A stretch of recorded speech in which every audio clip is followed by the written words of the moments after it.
July 29th, 1864, Petersburg, Virginia. The air smells of clay and sweat and something else, something sharp and chemical that the men of the 48th Pennsylvania have carried on their hands for 2 months. Black powder, blasting fuse, the deep mineral odor of earth that has never seen daylight.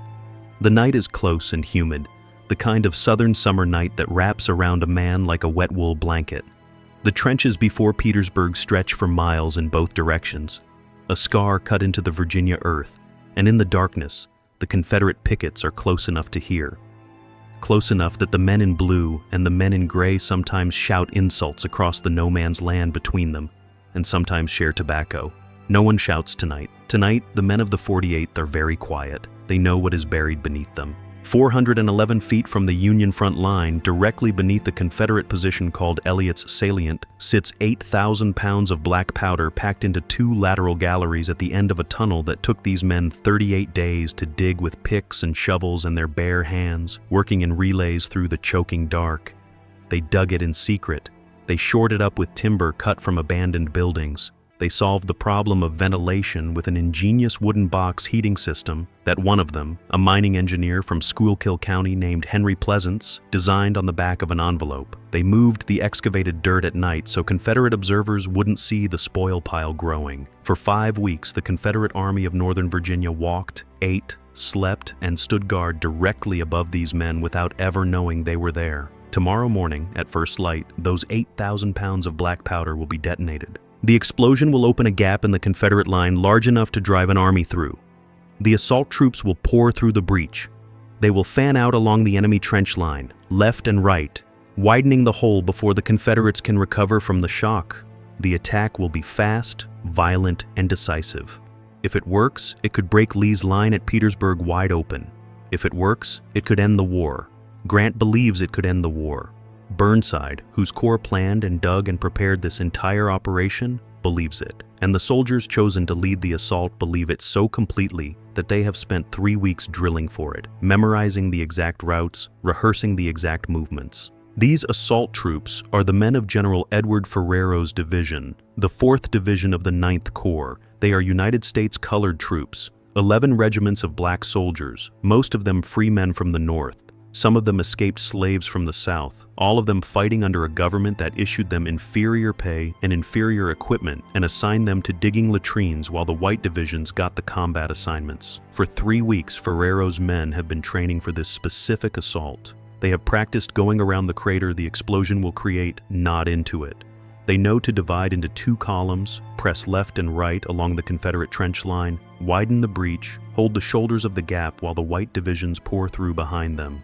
They have drilled it until it is reflex. They are ready. They are, by every measurable military standard, the most prepared soldiers in the Army of the Potomac for exactly this task. They will not be leading the assault. That decision was made last night, and it will become one of the most consequential acts of moral cowardice in the history of American warfare. To understand how this happens, you have to understand the specific political sickness that infected the high command of the Army of the Potomac in the summer of 1864. This is an army that has been fighting and failing for 3 years. This is an army that has buried more men than any military force in American history, and has nothing to show for it but a siege line outside a city that nobody cared about 6 months ago. The men in the trenches are exhausted and cynical. The generals are frightened. Not of the Confederates exactly, but of something more subtle and harder to fight. They are frightened of failure. They are frightened of the newspapers.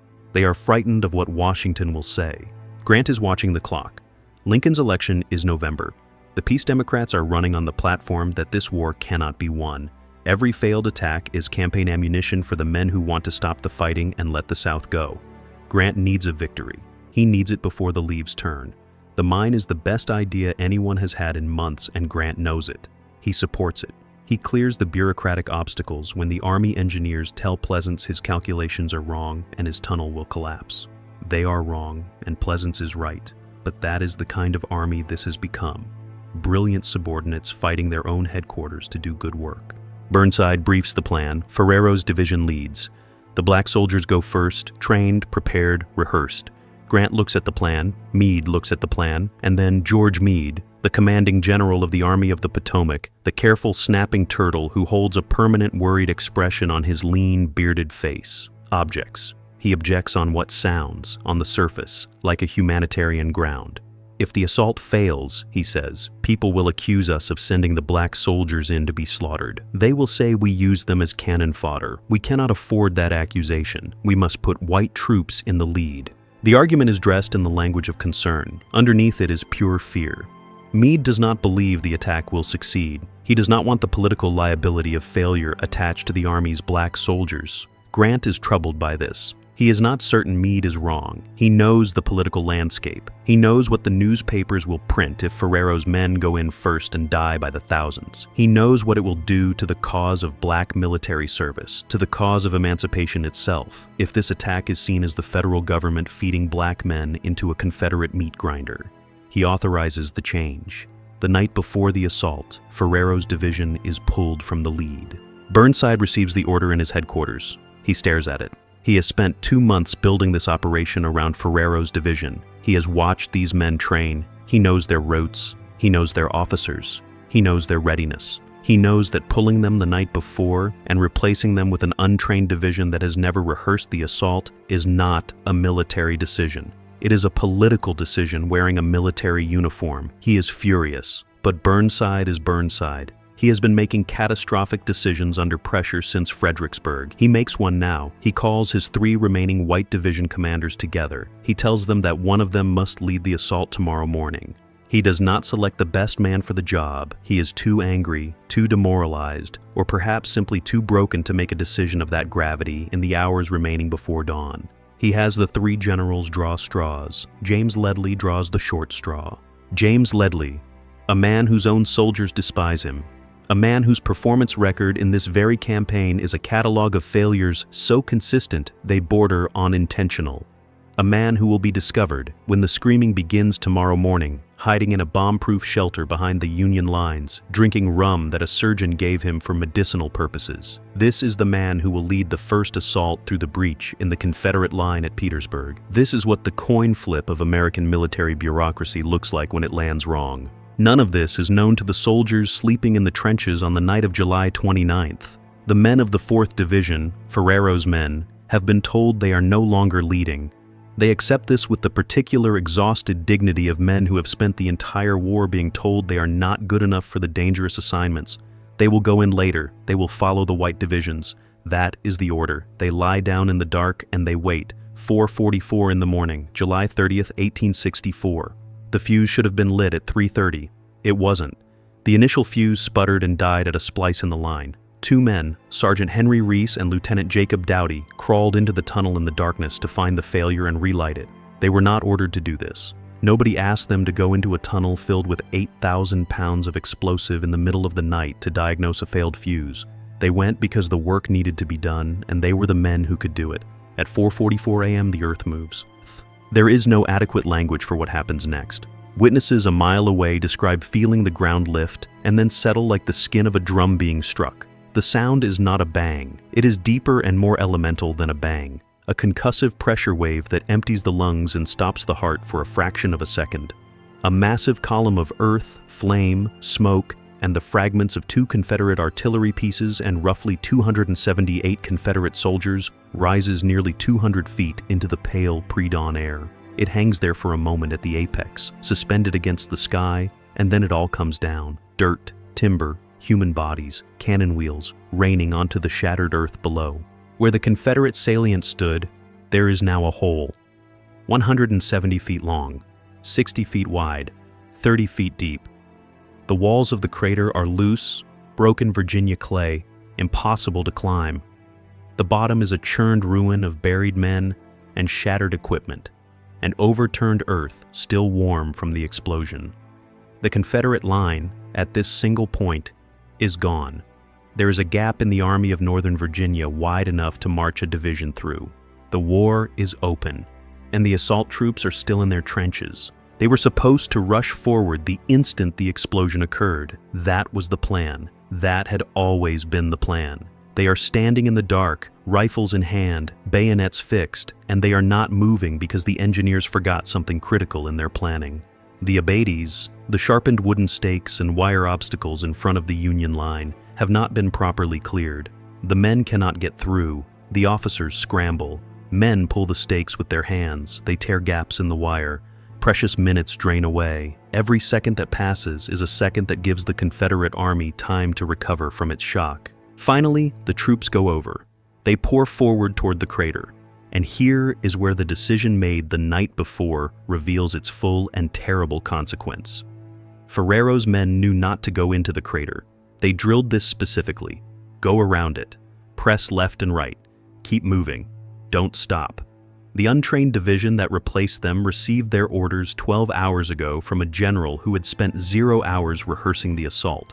They have no clear mental picture of what comes after the explosion. They know there will be a big hole in the ground. When they reach the crater, the big hole in the ground, they stop. They look at it. They climb into it. This is the moment the battle is lost. 15 minutes after the explosion, the Confederate chain of command begins to function. Brigadier General William Mahone, a small, fierce Virginian who weighs barely 100 pounds and fights like a man 10 times his size, receives the report. He does not panic. He studies the geography. He understands that the crater is not itself a threat. The Union soldiers pouring into it are not pouring through it. They are collecting in a bowl of broken earth with no way out except the way they came in. Mahone begins assembling his counterattack. He gathers 3 brigades of infantry in a ravine hidden from Union observation. He moves them up through dead ground. He is in no hurry. The crater isn't going anywhere, and neither now are the men inside it. Inside the crater, the scene is surreal and biblical. Thousands of Union soldiers have packed themselves into a depression 30 feet deep. They are stepping on the bodies of buried Confederates. Some of the Confederate dead are only half buried, legs and arms protruding from the walls at obscene angles. The smell is smoke and burned flesh and loosened earth. The officers are screaming for the men to advance, to get out of the hole, to press left and right along the trench lines. The men cannot climb the walls. The walls are too steep, too loose. They claw at the clay with their hands and slide back down. Some men begin digging footholds with their bayonets. Others stand at the rim and fire at Confederate soldiers who are beginning to reappear on the edges. Above the crater's rim, the Confederate artillery begins to find its range. Mortar shells arc high and drop vertically into the packed mass of men below. At this angle, in this confined space, a single mortar shell kills 20 men, then 30. The screaming begins in earnest. Ferrero's division is finally committed. They go forward, nearly 4,000 black soldiers, at 7 o'clock in the morning, 2.5 hours after the explosion. This is the moment their training would have prevented if the order had not been changed last night. But now the assault has already failed. Now the crater is full of broken, demoralized men firing in every direction. Now the Confederate counterattack is forming in the ravine behind Mahone's position. Ferrero's men go in anyway because they are ordered to and because they have been waiting their entire lives to prove what they can do. Some of them make it past the crater. Some push forward along the Confederate trench line exactly as they trained to do. They engage Confederate infantry in brutal close quarters, fighting bayonet and rifle butt in the narrow trenches. They take ground. For a period of perhaps 20 minutes, the remnants of the original plan are actually working. The trained men are doing what trained men do, but there are not enough of them, and the moment has already passed, and Mahone is ready. The Confederate counterattack strikes the crater from 3 sides simultaneously. Mahone's brigades are Georgia, Virginia, and Alabama men. They are screaming. They have seen the crater, they have seen what the explosion did, they have counted their dead, and they are not interested in taking prisoners. The fighting at the rim of the crater is hand to hand. Men are clubbing each other with rifle butts, stabbing with bayonets, fighting with their fists. Black soldiers who throw down their rifles and raise their hands are shot where they stand. Confederate soldiers are screaming epithets that have no place in a history book and bayoneting men who have surrendered. This is not the 19th century's notion of civilized warfare. This is a racial atrocity occurring simultaneously with a military one. The crater fills with bodies. The men at the bottom who cannot climb out are being killed by men firing from above. By 9 o'clock in the morning, it is over. The Union forces that can still move begin the desperate scramble back across no man's land toward their own lines. Confederate sharpshooters cut them down as they run. Many don't run. Many stay in the crater because the open ground behind them is more lethal than the hellhole they are already standing in. They wave handkerchiefs. They are taken prisoner. 3,800 Union soldiers are killed, wounded, or captured in 4 hours. The Confederate line at Petersburg is intact. That afternoon, Ulysses Grant sits in his headquarters and reads the reports coming in. He is a man who has looked at casualty lists for 3 years without flinching. He has watched the Overland Campaign grind up 50,000 of his own soldiers and kept moving south. He does not break, but this is different. This was not a battle. This was a preventable catastrophe. The plan was sound. The preparation was extraordinary. The men were trained, and then a single decision, made the night before for political reasons by men who were frightened of what the newspapers would say, replaced the prepared troops with the unprepared, replaced the rehearsed officers with the incompetent, replaced military logic with political calculation. Grant later tells the Congressional Committee on the Conduct of the War that the Battle of the Crater was, in his words, the saddest affair I have witnessed in the war. He says it clearly. It is the most direct admission of institutional failure in his entire memoir of the conflict. He does not elaborate on what he means by sad. He does not need to. The sorrow in that word contains multitudes. The sorrow of what was lost. The sorrow of what could have been. And perhaps, beneath it all, the private sorrow of a man who knew, even as he authorized the change of plans, that something was being broken that could not be fixed once the fuse was lit. Burnside is relieved of command. He requests a court of inquiry. The inquiry lasts months. It blames Burnside for indecisive leadership. It blames Ledlie, who is eventually forced to resign. It says very little about the decision made the night before by Meade and authorized by Grant that replaced the trained assault troops with an untrained division whose commander spent the battle drinking in a bunker. Ferrero's division is not commended. Their performance, the one portion of the attack that actually resembled the original plan, is largely omitted from the official record. The war goes on. The siege at Petersburg continues for 8 more months. Men freeze in the trenches through the Virginia winter. The Confederacy bleeds slowly to death the way Grant always said it would. Petersburg falls in April. Lee surrenders at Appomattox a week later. The outcome is the same as if the crater had worked. But 8 months of trench warfare, thousands of additional dead on both sides, a presidential election nearly lost, the suffering of an entire nation prolonged by nearly a year. All of it traces back in some measurable degree to one night. One decision, one long straw drawn by the wrong man. There are moments in history where the failure is simple. A general makes a mistake. Troops are in the wrong place. The weather turns.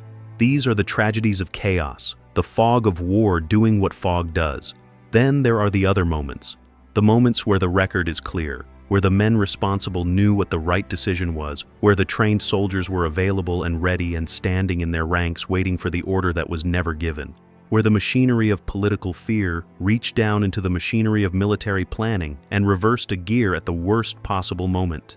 The Battle of the Crater is the story of what happens when an army lets its fear of how failure will look become more powerful than its commitment to how victory is won. It is the story of 8,000 pounds of black powder, a tunnel dug by coal miners in 38 days, 3 weeks of careful preparation by soldiers who were never given a chance to use it, and one night, one quiet, humid Virginia night, when the men in charge chose the wrong kind of caution and sealed the fate of 4,000 men before a single match was struck. The crater still exists. You can visit it today at Petersburg National Battlefield. It is smaller than you expect, shrunk by a century and a half of erosion, trees growing around its rim. It looks like a wound in the earth that never fully healed. It looks, if you stand at its edge in the summer heat with the cicadas screaming in the Virginia trees, exactly like what it is. A place where something enormous was attempted, where everything was ready, and where the failure was entirely, avoidably, devastatingly human.